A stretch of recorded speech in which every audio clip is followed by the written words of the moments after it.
You are listening to KPPQ LP Ventura.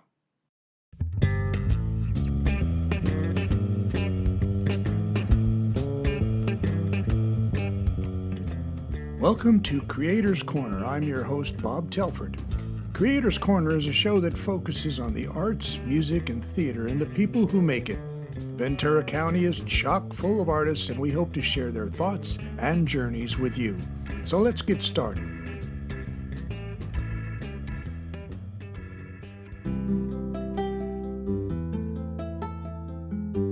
Our guest today is an actor, a filmmaker, and an artist. Please welcome to the Creators Corner, Rogelio Lara. Rogelio, thank you for joining us. It's a pleasure to be here, Bob. Thank you for having me. And I trust I pronounced your first name correctly, and that's based on our previous meeting, which, by the way, I enjoyed that thoroughly because Right on. when we got together, I was just like, I had just seen the two films that you had sent links to, and I watched them. I was going, man, there's something about these films. There's an energy that's coming out of here, and I got to talk to the guy that came up with this and ask him and talk about it and try and delve deeper into what it's all about. But anyway, I thoroughly enjoyed them, but I always like to start my interviews by asking my guests, where do you hail from? So I was born and raised in Oxnard, and so this is where I'm from, specifically from Lemonwood, this small neighborhood on the edge close to the one when you're headed out that way. Mm-hmm. And so there was fields all around us. Right. And now there's been several, development around there, but when we were kids, it was almost all fields. We used to hang out in those fields and have tomato fights and stuff like that with whatever the produce was that was growing there. So I'm from there, but I did a lot of my growing up in the Bay Area because I went to school up there. Once I transferred from Oxnard College, I transferred to Berkeley, and I graduated from Berkeley with a philosophy degree. Then I stayed in law school up there at Santa Clara Law School. And then after that, I was in at the tail end of the dot-com bubble. And so I stayed there for that. And then, so I did about over 10 years up there. So you just mentioned something that I was not aware of, and that is that you went to law school. Yes. And was that just something that your parents wanted you to do, or is that something you wanted to do? I've had enough therapy to and read enough philosophy to know that your motivations can come from multiple areas, subconscious, conscious, so you may never know why. But I grew up poor, and so that seemed like you don't know, or I didn't know as a kid, like, how do you get out of poverty, right?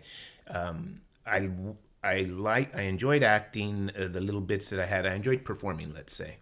And if you would have asked me, and I would have been honest with myself, I would have wanted to do something with entertainment and film, something like that. But it seemed like a fantasy. And so as I got older, combined that with also seeing movies where lawyers were portrayed as these heroes of justice, Al Pacino, right. Tom Cruise. So it was a mixture. Those elements were in there for sure, pushing me towards that. And then once you say you're going to law school, most people pat you on the back. They will, they'll say, "Oh, that's good." It's like it's very admirable in society. Is the subtext? Well, we wish you well. Well, there were those. I did have those wise people who said, like, "Really, you really want to go to law?" And some of them were lawyers, right? And because I had some mentors. I worked for a small bit with California Rural Legal Assistance, right? A local office here that helps out field workers. My father was a field worker. Mm-hmm. And so I remember talking to those guys. It was a guy and a gal, actually. And the guy especially, the head dude, he's like, "Really, you want to do that?" And I just said, yes, I had to do it. I had to do it because, I had to get out of this situation. And that seemed like something concrete. Yeah. You're a lawyer, you're going to make some money and da-da-da-da-da. It's not until later on that you realize that, like, man, you can make money in anything, know. It's fascinating that they were cautioning you about going into a profession that seems much more stable than the one that we know, which is well ultimately the direction that you went with is in the acting, and then obviously going on to directing. Because most people, if you tell them you're going to be an actor, they go, that's, and the pat on the back, and that's nice, comes in, and you go, gee, I wonder if they truly believe and if they're really excited for me, or if they're just saying, well, good luck. Right. Yeah, awesome. Because they see it as a fantasy. Sure. Yeah. So you really early on had this little gnawing in the back of your head that you wanted to become a performer. Yes, I liked the attention that I got. Like, I would be the kid who would volunteer to, does anybody want to come on stage, for a thing? I would be the kid who would say, yeah, I love the attention from my classmates. And they would always say, go put Roy up there, speeches, things like that. I ran for president in one of my junior high school. Well, good for you. So there's a lot of that behind it. Never any stage fright, never any fear? Plenty of fear, especially as I've gotten older, it's gotten worse. Really? Yeah.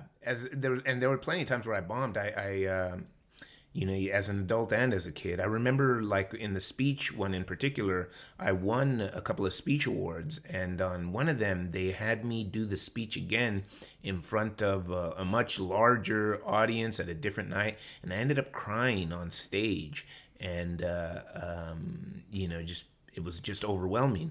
So I've had several incidents like that. Where it just it just grips you and won't let go. Yeah, it was too much. And as an adult, I've also had stage fright. I've frozen on stage, and I was in that theater, a hole in the wall ensemble that I was telling you about. One time I was there and I froze. I froze for the whole performance. Luckily, there was no audience there. It was one of those nights. Yeah, right. But I still have those moments. Yeah. Yeah. I think, part of that comes from the knowledge that you gain as you become more and more involved in the profession is that you start to think about, well, what is the audience thinking about? What is the audience? How are they feeling? And that starts to creep in, and it just shoves the things that you need to pay attention to the side, and you're like, and that's it. So anyway, I was fascinated by your films. And the first thing that struck me was the lack of narration, dialogue to drive the film along. That the way in which you approached it, the shots, the lighting, everything about it. And so I'm wondering, where did that come from? How was it that you arrived at, this is how I'm going to make my movies? Well, one of the things is, so on the dialogue front, I'm sure you've heard the mantra show, not tell. That's the medium that we're working on. And even though in a lot of indie or low budget type filmmaking, you lean on dialogue, I felt that, like, for what I was doing as a first time director, I didn't feel comfortable that I would be able to get those type of performances out of the actors. I didn't feel comfortable leaning on that as the strength of the film, right? Having that great Marlon Brando moment where he gives a diatribe or something like that. Or the snappy dialogue back and forth. So I wanted the story, the script, and the cinematography to tell the tale. On top of that, the darkness I knew was going to be my friend, or our friend. Again, you're working with low budget, so less is more. We're working with mystery here. I wanted everything to be as controlled as possible. So that meant filming the majority of the stuff indoors with lighting that I could control, and minimizing the outdoor shots. Yeah, no, that's actually an excellent approach. It's so funny when I talk to younger filmmakers that are just starting. they have these grandiose ideas of where their locations and all this. And I go, you do realize that you don't have any control over exterior. In other words, you could go out and it could be sunny, or it could be rain, or it could be windy, or whatever the problem. Or like, for example, noise, extraneous noise, things like that. Yeah. And so the fact that you chose to do everything interior and in an enclosed environment where there's no interference probably made it a much easier process, and you already knew that you had a full plate. Yes. Yeah, and that's the one thing. You mentioned that you didn't want to tax your actors. Is it because you didn't feel that they had that ability, or you just wanted to make the whole process for you and your cast and crew easier? So this is where, you know, it's a very sensitive topic because I'm working with these actors and going forward. But there's a mixture of actors, some of whom are first-time actors and some of them who are more veterans. So my co-star, Leah Roman, I knew that she was a veteran, and so in each of these first two episodes, well, she's the star of the show, first of all, but I knew she could carry some weight and express herself. But I hadn't worked with her before, even though we've been friends since, in my 20s. It must be, she's just a little bit younger than I am. And so by saying that, I was nervous about trying to put too much on their plate. Sure. Yeah. And now I ask the question, do you like working with the same actors over and over again, or are you always open to, for example, someone that you may never have worked with before, but you think, oh, you know what, I could do something with this person? Because I noticed in both of the films that they are essentially all the same actors in there, but I have a feeling that's because this is a series. Yes. Whereas if it was a standalone, yeah, do you always find yourself going back to the same group of creatives that you've worked with before, or are you? Even in a future standalone, I would try to fill as many of the roles with people that I've worked with before. There's so many variables in this business. It's nice to minimize those as much as possible. Along those lines as well is it's taken me a while to find a group of people who I'm comfortable working with, where the drama is all inside the camera, not on the outside.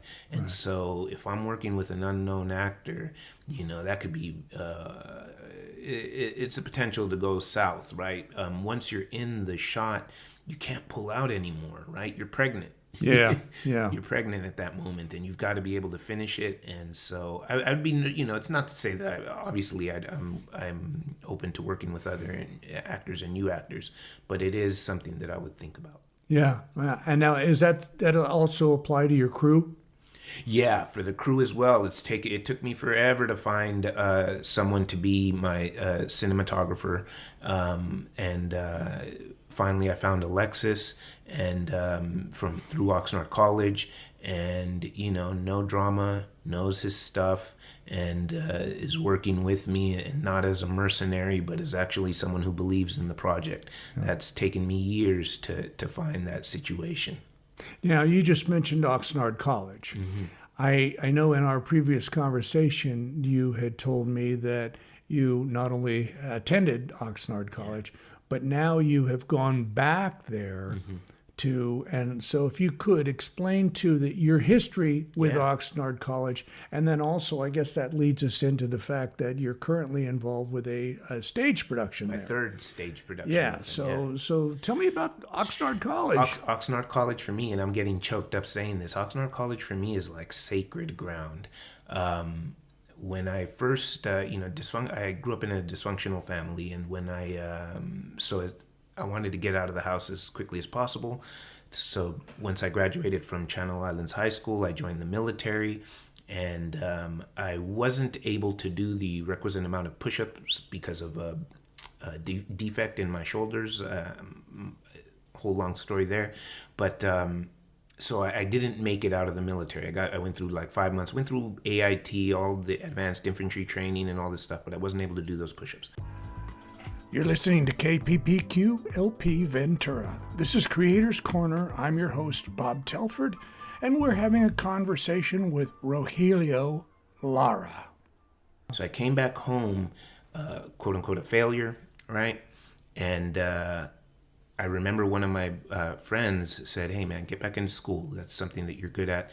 And I went to Oxnard College, and I was able to succeed there and transfer from there to Berkeley. And just that was such a huge thing. I met my professor who still teaches philosophy there, Professor Horick, and I became a philosophy major by taking taking his classes, and I majored in philosophy at Berkeley. And so then I go to Berkeley. I go to law school after that, and then I go into the tech world.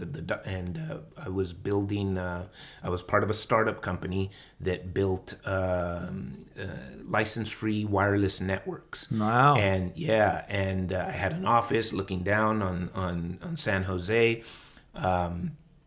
But for me, it was sharks everywhere, and it was not what I wanted from life. I mean, you could picture the cinematic shot of me looking down on the city from that office, miserable, right? And so I ended up leaving there, and again, everything went on bad terms. I had been cheated. I felt out of my equity, and so I was back at home at around 30 years old, and feeling back here in Oxnard and feeling like a failure, lost again. And I went back to Oxnard College. There you go. And I met this kid who was taking a screenwriting course there and was into film. And he said, "Why don't you come in and take it?" And so I started taking that, and I started getting into screenwriting. And I don't know if you've ever written your own screenplays, but from there I started writing screenplays here in Oxnard.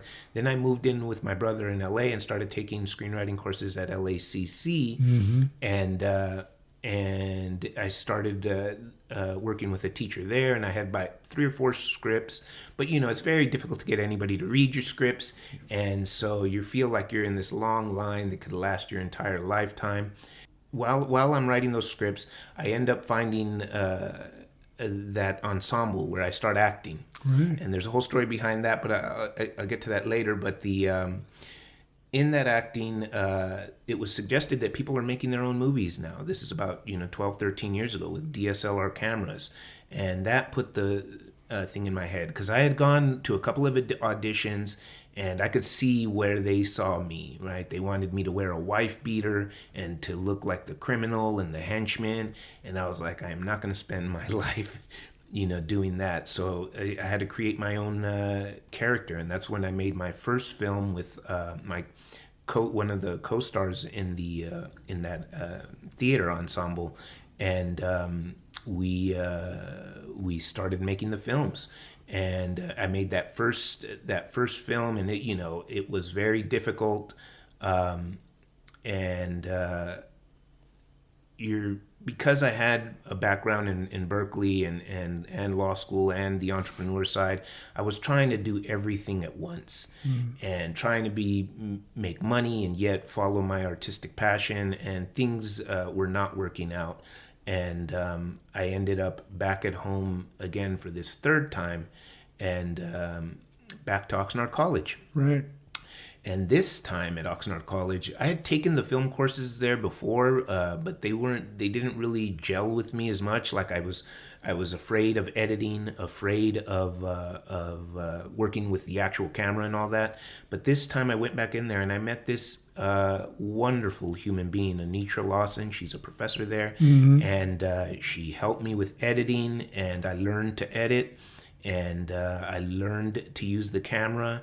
And once again, Oxnard College has saved my life. That was the third time. Yeah, it's fascinating how timing, like you said, you tried once and it wasn't resonating with you. And then when you went back, an individual was able to open the door and show you this is what you can. And what's interesting to me is you mentioned that you were afraid of the technologies, and yet you had spent some time in the technology world.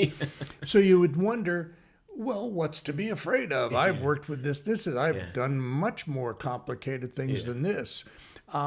So the On that note, I Yeah. just say that I think it is this thing where when you're looking at filmmaking from the outside, everything seems mysterious. Like directing, right? Well, how do you direct? Well, you tell the person what you want them, the performance that you want. How do you, do cinematography? Well, you can show them pictures of what you want and stuff like that. People don't realize that, I think, and they think it's like this alchemy that's going on. And that may very well be because a lot of times we think that there's some sort of like there's certain words or key phrases that you have to know in order to be a participant in those. Let's talk about the other phase, which is now you're actually participating in your third stage production there. Yes. Yeah. So, in addition to taking the film courses again at Oxnard College, and this time realizing, wow, they have the equipment, the cameras, and all that, the facilities, which is an eye opener, the lights, sound equipment, everything. It's if you want to get into film, Oxnard College, Ventura College, they have the teachers and the equipment and the resources to get you there. Oh yeah. That brought you to the theater. To the theater. So I ended up saying, oh, I enjoyed acting, so and I wanted to improve my acting, right? And so I ended up taking the basic acting course there with Nick Papas, who was just hired a year ago as the head of the theater department there, bringing it back. I Right. guess. And so he was as soon as he came in, he produced the first play that he was going to produce there, called The Footage, and it's this sci-fi play, which is a kind of an homage type thing of a ship that travels across the universe to investigate this planet, and a virus comes out there and starts killing the people on the board of the ship, and I auditioned for that. I got a part, and that was my first time back in the theater, and it felt so good because when I was part of that Hole in the Wall ensemble, one of the final times that I had acted there is that time that I was mentioned that I had frozen on stage, and I was nervous to be back on stage, right? Am I going to remember my lines? Yeah. That type of thing. And so it was a small part, but it got kind of the monkey off my back for that. Good. And it felt great. Those times when you're in a theater environment, it's its own family for that period of time, and everybody is just supportive of each other, and it's just such a positive environment. I mean, community college alone, I'm sure this is a pretty much all community colleges, but definitely at Oxnard College, there's such a nurturing environment there from your fellow students and from the other from the faculty that are there. And within the theater departments, it's even more expressed. And so I did that first performance in The Footage, and then the next semester he was doing the Curious Incident of the Dog at Midnight, and I got a larger role there. I played the father of the autistic child, and I really got to cut loose, and that was a blast. And some of the cast members from the first one continued on, and now we're working on the third one, Sherlock Holmes and the Hound of Baskerville. Sure. And he gave me 3 different parts. So I play Sir Charles Baskerville, who dies there. So I get to play an English gentleman. There you go. And then I got the German maid. So my first time in drag, which was nerve-wracking, but I know that if I'm going to ask my my actors to stretch, I've got to stretch myself. You can say you've done it. I can say I've done it, and it's fun. It's a blast. Yeah. And then the third one is I get to play the Barrymore, the hunchback. Oh, sure. Butler. Right. And I get to play him with a voice like this, which I created. Now, I have to ask you about this because you brought this up in our conversation recently. that you're an artist, but that you work with crayons. Yes. I need to know about this, so please share. So, I did a stint where I was a substitute teacher for the LAUSD, and while I was there, I enjoyed working with the kids with crayon, right? Because I taught from first grade to sixth grade generally. That was my deal, and it's tough to keep kids busy. And so one of the things that I would use is crayons, and I would draw them pictures from time to time, right? Because I used to draw as a youngster, but by the time I got into college, I was like, oh, that's not cool anymore. I'm going to be a lawyer and change the world. All the megalomania, and so I got away from it. So this reintroduced it to me. And after a while, I was drawing these pictures for them, and I was like, you know what, that's pretty good. I think I'm going to keep that for myself. And I started drawing these crayon drawings. And what I liked about the crayon drawings is that it's very democratic. You don't need money. You don't need. You don't have the pressure, right, of having to, is that Van Gogh or is that, no, it's crayon. So there's no pressure as to, you're not being compared to the masters. Yes, right, of being compared to the masters. And I've had people tell me, well, what, and try to tell me, why don't you learn pastels? Why don't you learn these traditional things? And it's like, no, this is my medium. If you had to identify one principle that you would share with anybody that let's say who wanted to become a filmmaker, what would that be? In other words, you would say to them, above all, you must do, and is it preparation that you would use, or is there something else that you would give them? Well, even more important than preparation, start. That would be the first thing that I say. Just start, fail, and start again. Right. You're the longer that you nurture this idea in your mind, the bigger it's going to have to be, and the more disappointing the result is.